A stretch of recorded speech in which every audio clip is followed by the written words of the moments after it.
Madame la présidente, monsieur le ministre, monsieur le rapporteur, mes chers collègues, au-delà de l'intérêt intrinsèque des deux conventions judiciaires qu'il nous est demandé d'approuver aujourd'hui, la situation sécuritaire et humanitaire au Burkina Faso et plus largement au Sahel mérite d'être évoquée tant elle est préoccupante. On constate en effet depuis quelques mois une recrudescence des attentats djihadistes dans la région sahélo-saharienne, le Burkina Faso étant particulièrement touché. Lundi dernier, c'est une nouvelle attaque qui a été perpétrée dans un village du nord, sur un marché, faisant 39 victimes, qui s'ajoute aux 600 militaires et civils tués depuis 4 ans.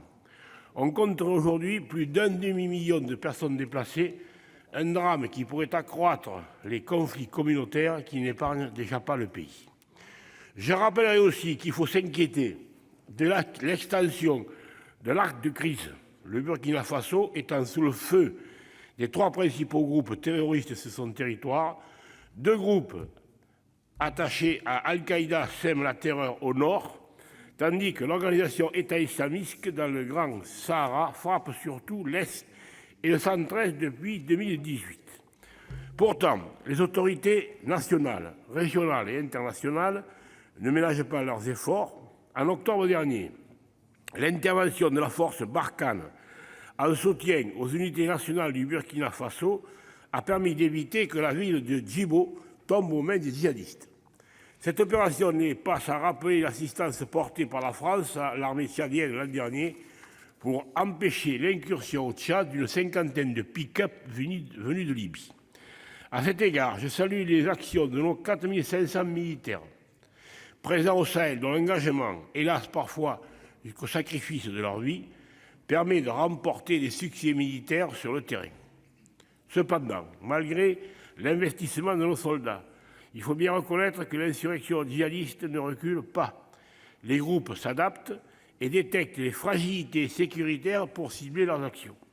On le sait, la zone des 3 frontières est devenue particulièrement dangereuse car s'y concentre la majorité des attaques. Dans ces conditions, et comme le président de la République l'a souligné lors du récent sommet de Pau, il est indispensable que le G5 Sahel intensifie ses efforts dans la lutte antiterroriste. Je ne suis pas partisan du désengagement de la France car nous sommes en première ligne face au terrorisme. Au-delà de notre soutien, les acteurs régionaux doivent aussi accentuer leur mobilisation sécuritaire, les États se ressaisir, notamment pour offrir à leurs concitoyens des services publics efficients. Or, la fragilité institutionnelle des pays engagés dans l'approche partenariale du G5 Sahel ne facilite pas les choses. J'ajouterai qu'une meilleure appropriation des enjeux sécuritaires par les pays africains concernés éviterait peut-être également d'exposer la France à l'hostilité des populations locales.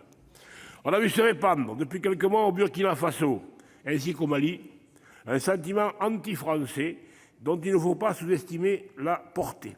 À cet égard, la réforme du franc CFA annoncée par le président de la République pourrait être un des moyens de désamorcer l'image d'hégémonie, voire de néocolonialisme de notre pays.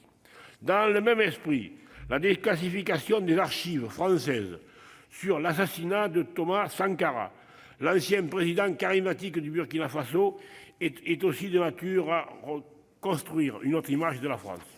J'en viens ainsi aux 2 conventions, les conventions d'entraide judiciaire en matière pénale et la convention d'extradition, 2 textes qui s'inscrivent aussi dans la volonté d'établir des rapports de confiance entre la France et le Burkina Faso. Notre collègue rapporteur l'a rappelé, les autorités françaises et burkinabées ont décidé de moderniser l'accord de coopération de justice ratifié en 1961 afin de fluidifier les échanges entre les parties pour assurer une meilleure exécution des demandes d'entraide et d'extradition. Mon groupe soutient bien entendu ce projet de loi de ratification, tout d'abord en raison du contexte géopolitique que je viens d'évoquer, cela va de soi. Certains dossiers d'enquête visent des infractions terroristes et la France a donc tout intérêt à une coopération judiciaire efficace avec ce pays du Burkina Faso. C'est d'ailleurs notre pays qui est davantage demandeur de l'entraide judiciaire que ne l'est le Burkina Faso. Ensuite, les institutions judiciaires burkinabées, telles qu'elles sont aujourd'hui structurées, devraient permettre la mise en œuvre des stipulations décidées par les 2 parties. En particulier, la réforme du code pénal entreprise en 2018 va dans le sens des standards internationaux et nécessaire à une coopération judiciaire de qualité, mais aussi respectueuse des droits de l'homme.